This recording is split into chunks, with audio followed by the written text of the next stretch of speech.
It allowed things that happened and to happen that were very inappropriate. But I'm not blaming the Obama administration. I'm blaming many administrations. Something should have happened. But I don't think the rhetoric's been bad at all. Initially, it was horrible, but now it's been very good. One more. How about you? Go ahead, please. Please, go ahead. Go ahead. South Korea. Someone came from South Korea.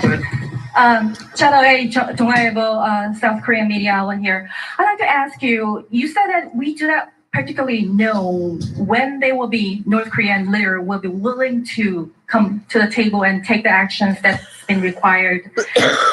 If that's the case, would the U.S. be willing to strengthen the sanctions and perhaps put the pressure on North Korea to move forward? I don't want to comment on that. I can just tell you this, that we have very strong sanctions. I don't want to talk about increasing sanctions. They're strong. They have a lot of great people in North Korea that have to live also. Great people. And that's important to me.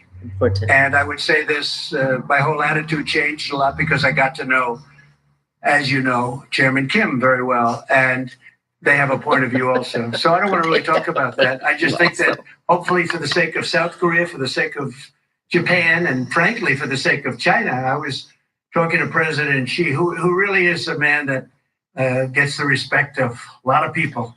A lot of people. I say, you can't love having a nuclear state right next to China. And he doesn't. He really doesn't. You know, he would like to see that problem solved too. What can you say? Well, ladies and gentlemen, let me know what you can say. Bye. Maybe it'll crash. Washington, D.C. So thank you very much. Thank you, fellas. Thank you very much. I'd really have a lot to say, but major news this morning here in Hanoi, saying he has just left Chairman Kim and saying, you heard it right there, sometimes you have to walk. That was the line of this news conference. He said they had very productive meetings during this second summit. He called Kim quite a guy, quite a character. The relationship is very strong. But in the end, he said, we decided not to sign any agreement. When asked whether or not this was more difficult than the president had thought, he said they wanted sanctions lifted entirely. Obviously, the U.S. was not ready for that. He went on to say of the North Korean dictator, he has a vision, not our vision, but it's a lot closer than it was initially in the beginning.